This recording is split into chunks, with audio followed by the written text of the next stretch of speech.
hamwe na ithuĩ thĩinĩ wa mohoro maitũ na wenda kwaranĩria na ithuĩ kana gũtũmenyithia kana kwenda gũtũmenyithia mohoro ma hinahi ĩtĩkĩra kũhũra namba ĩrĩ thĩinĩ wa screen na nĩgetha tũkorwo tũkĩnyitanĩra mwena-inĩ wa Facebook ĩtĩkĩra kũ like page itũ twĩtaga Fuma Tv nĩ kĩrathimo ĩtĩkĩra kũ like comment share na nĩgetha tũhote gũkorwo tũgĩkinyĩra andũ aingĩ.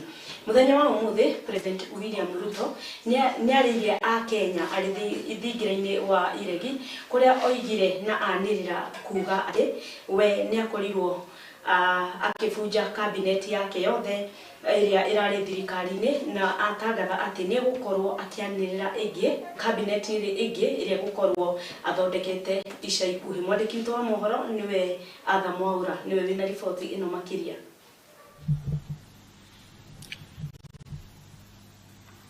Good afternoon, dear Kenyans. Over the past 2 years, our government has rallied the country behind the bottom-up economic transformation agenda, the basis upon which we were elected in the democratic elections of the year 2022. We have achieved significant progress in increasing food production by reducing the cost of farm inputs, thereby lowering the cost of food and lowering the cost of living. We have stabilized the economy by preventing what was an imminent debt default.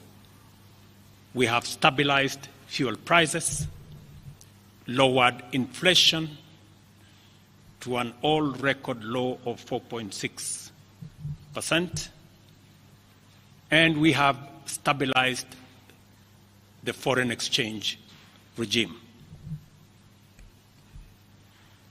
We have implemented radical changes in the education sector, including resolving the CBC question. We have rolled out a new student-focused higher education funding model that has special emphasis on making sure that children from vulnerable families have the requisite support in their education. We have also improved the student-teacher ratio in both our primary and secondary schools by hiring an additional 56,000 teachers and also hiring an additional 2,000 tutors for our TVET institutions. We have equally resolved bottlenecks in cash transfer program to vulnerable Kenyans, including orphans, people living with disability, and the elderly. We have not only brought on board more beneficiaries, but in keeping with the promise that we made, it is now not the case, as it was in the past, that these vulnerable Kenyans have to wait for months. Now their stipends are paid as salaries of public servants are being paid. We did roll out the Hustler Fund that today benefits 2 million Kenyans. And we have 7 million Kenyans who had been denied access to financial services by credit reference bureaus. They are now off the blacklisting roll.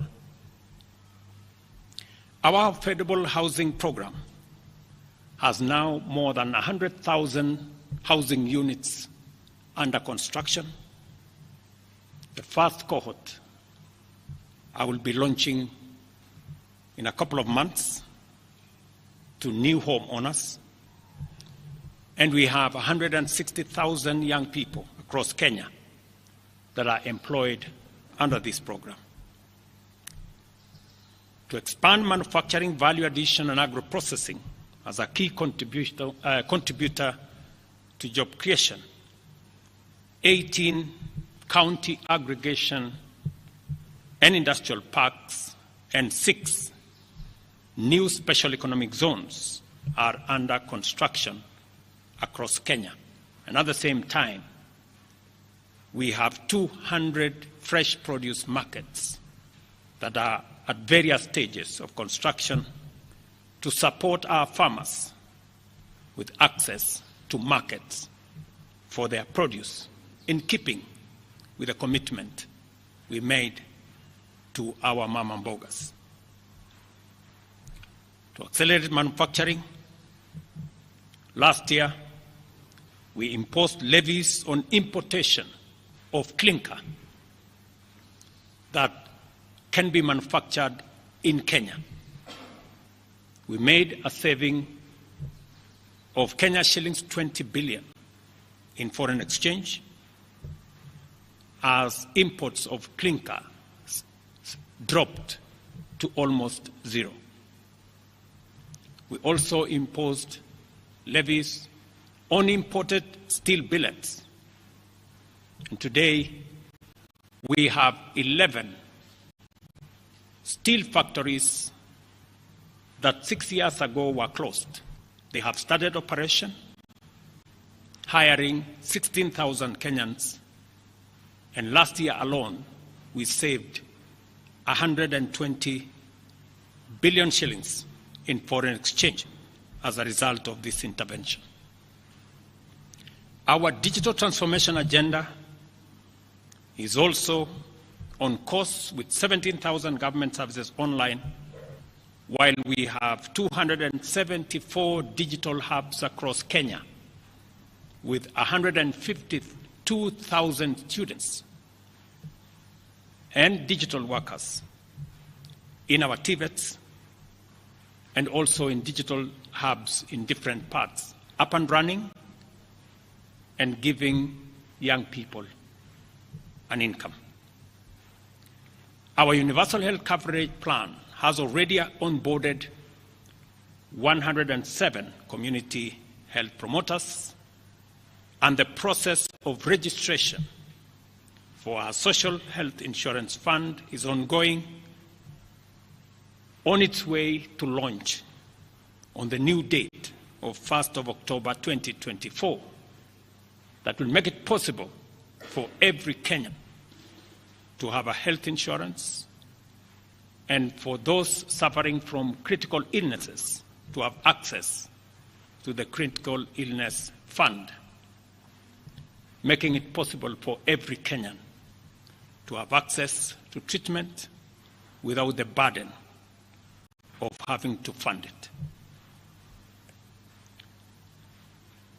On the measures I announced last week, barring state and public officers from engaging in Harambes, I want to inform the country that the Public Fundraising Appeals Bill is now ready for publication tomorrow.